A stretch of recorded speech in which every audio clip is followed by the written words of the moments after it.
all Kenyans to pray for the souls of our departed colleagues as we pray for the souls of all other Kenyans who in one way or another have lost their lives, including the chairman of the Primary Heads Association, Mr. Nzioka.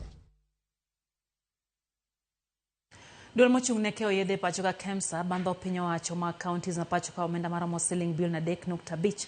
KEMSA okalo kuom jakom mar duolno kod jata tije makojolo golo kwa makamano mar yudo omenda mabiro konyo e chulo gope mag counties. Akayo neno ni chenro mag counties ok ochung' ne giwe county ma Mombasa e kinde romo mane ni chenro mag thieth ne ji duto oyudo sir motegno. Kaduol mar KEMSA to wacho ni nitiere yedhe moromo ne jotuo mag ayaki ma osebedo gi luoro kaluwore gi okang' mane okaw gi jatend piny Amerka Donald Trump mar ng'ado kony mar yedhego.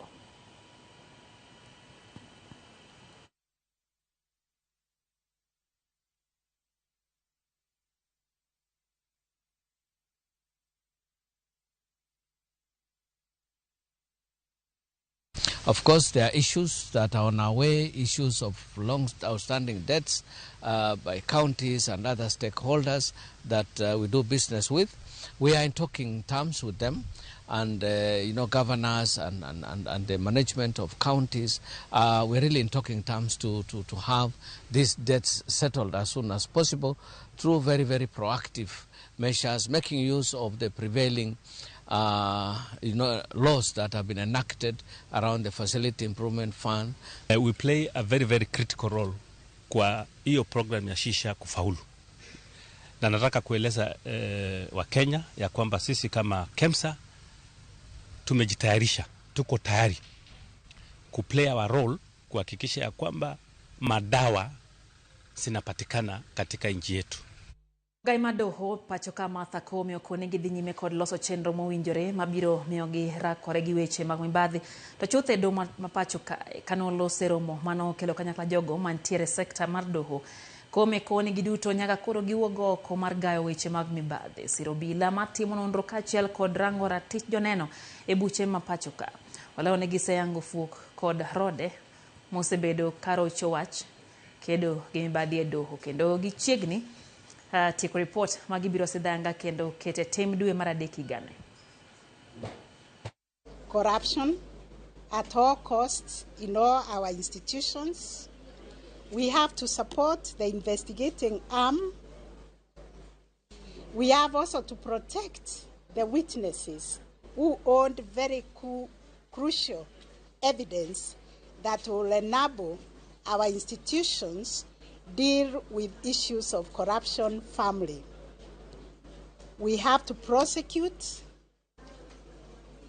these corruption cases efficiently and expeditiously. We affirm that we will enhance efficiency and accountability in the fight against corruption, deepen the digital innovation in the fight against corruption, because we realize where we are using technology, we are reducing the human interaction and therefore reducing the chances for corruption.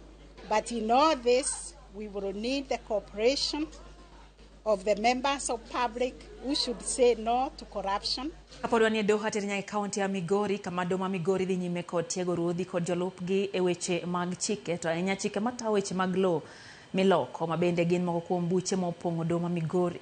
Jang'ad bura doho no mamalo ma Migori Han Ong'injo wacho ni ruodhi nitiere kod ting' maduong' e buche mag loko law. Kata kamano moko kuomgi ok ong'eyo chike makare. Gino mosekelo pek e ng'ado buche go e doho. Ong'injo wacho ni tiegruogni dhi miyo doho tich mayot e ng'ado buche ma kamago. Do you use your letterhead? Does it have your valid why? It is the largest letter in the village. Chiefs are stakeholders in the Court Users Committee, a very major stakeholder. In terms of the succession matters that we have, they are the ones who write letters to identify for us the beneficiaries, the widows and the widowers and the children of the deceased. So sometimes we find that their letters are forged, and the people who come to seek to inherit are not actually the beneficiaries. We talk to them and tell them what is required of them, what we expect them to do when writing those letters, and even assist us to bring the beneficiaries to court when the grants are supposed to be confirmed. We have issues of defilement, we have land disputes, so many issues. And because as a national government, we have not trained the chief, we thought it is very wise to use the knowledge that judiciary has. And many of those issues come to them. The meeting you see today is the third meeting. We have been with the judiciary in Keanja yesterday. We were also in Mirongo last week. So we will be in Nyatike on Thursday. Sirikand County ma Homa Bay komakre gi riwruok mar Habitat for Humanity Kenya osidho ayanga chenro moro mar lony manyasani kar kano nonro mag lope county no madhi konyo jopiny hayango lopego kotieko mibadhi e wechego mag lo. Chenro no bende geto neno ni Sirikand County ma Homa Bay ok oyudo lal kaluwore gi osuru mag lope ma ichoko ka owuok kuom weg lope mantiere bombe kod alwora margi. Chenro ma kamano yangi ni biro konyo hayango lope bombe mantie county no kendo jopiny dhi yudo yot e yudo nonro mag lope bombego. Habitat for Humanity Kenya wacho ni dwaro margi neno ni county ma Homa Bay bedo gi thuolo ma jopiny nyalo ng'e chal mag lopegi ahinya to mago madwa nyiewo kaka yorno mar kedo gi achudhe mag lo. Ng'eyo ni lopi ni kama nade kendo pesa dimo nego bed ni chulo kata lobni ben mari inyalo donje mimany search gi gik makamago makoro keti e yo manyasani manie kompyuta. Ok ni koro idwa dhi wuotho ka land idhi iduogi. Mae osetim ne towns 9. Homa Bay, Ugis, Ndiwa, Mbita, Kindu Bay, Asumbi, Rangwe gi Mirogi. Koro kuonde gi emosechak go kuonde 9 gi. Koro kaka wayawe ayanga ni inyalo dhi e kompyuta midhi ng'i e system mantie kani homabay.lims.dat.co.ke. Ma en okang' maduong' mar kedo ga chudhegi nikech sa asaya ma ng'ato kong'eyo kumonyalo yude information mar lo kata kidhi ka lo tiyudo ni file nopandi iklo. Sani kae onge ng'ama nyalo pando file nikech gimoro amora koro nie kompyuta kanyo inyalo nene inyalo yude. Koro en okang' maduong' mar kedo ga chudhegi. Sirikand County ma Siaya kokalo kuom migawo mar Kitchwech, rawere kod tije ne oganda ochako chenro mar jiwo jowamine matimo ohala e kaunti no mangima. Kano wuoyo nyasi mar chako ayanga chenro no, tan migawo mar Kitchwech rawere kod tije ne oganda Judy Adhola wacho ni chenro ni geto mine matindo mantiere ohala. Adhola wacho ni kwan mine mag geto romo 300 ma ibiro chakgo kendo ibiro tiegi mar mondo giyud nyaka sir mar piny owacho kae chenro no. Gichano chiwo mabul mabiro konyo gi timo handgi bende oyangi ni gigeto rawere gi jogo ma ong'ol ka bende gigeto chiwo kothe mag yien kaka yor nyarita mag alwora. Iko gavana ma Siaya James Orengo mondo mi osirgi e chenro ma kamano.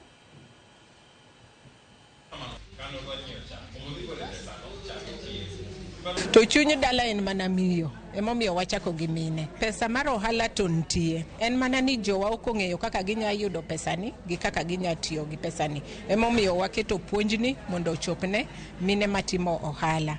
Pesani nitie National Government miluongo ni Women Enterprise Fund. Koro mano be wapuonjogi kaka ginya yudo. Puonj mokwongo ni wa target mine 300. To ka watieko mine to dwe manyien wachako yudhe.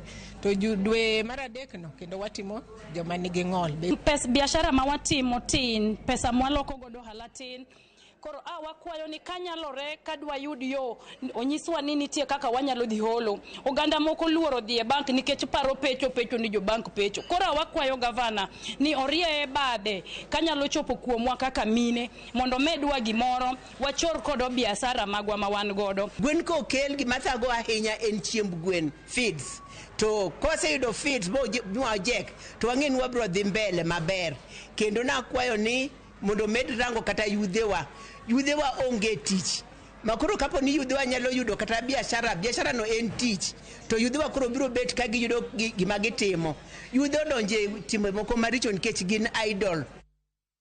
Mandala dek mar tiego jofuambo mag kambi mar All Media Services wike weche manyien e pinje Afrika duto kod yore kelo yuto ahinya kokalo yor mbui ochakre ayanga e boma ma Nairobi. Romo no tele kod riwruok mar fwambo mar Voice of America ma bende okelo kanyakla jofuambo mag Nyakalondo, wang' jowi kaachiel kod mago mag weche tudruok manyasani e kambi mar All Media Services.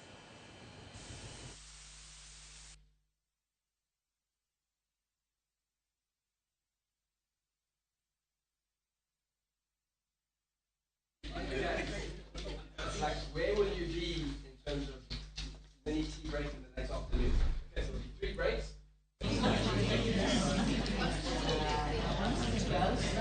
I'm running a training with Royal Media, funded by US AGM, to help the organization develop alternative revenue streams in the impact space so that they can improve the lives and the well-being and potentially even the environment of Kenya and the surrounding territories. Tunajua kwamba vyombo vya habari mara nyingi vinakumbwa na changamoto, na zile changamoto ni mahitaji ya pesa, na pasipo kujua jinsi ya kufanya mbinu za kuleta pesa katika kampuni inakuwa ni changamoto. This is one of the trainings whereby we are able to equip our journalists so that we are able to achieve that.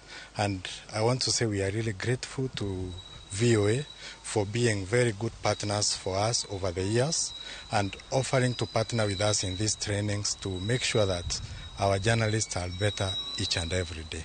Thank you. Gikanyo mwatieke chenro mar kai kachnya kor mga jonkar kamano parni na singo ni angno alos ni weche yo makare kabanga ne kel kacha kogika sa achiel na midhiambo chenro mar angichwelo kachiel gi chenro no mar oimore odhiambo makawuono. Rit masani nyinga Lydia Tokeo.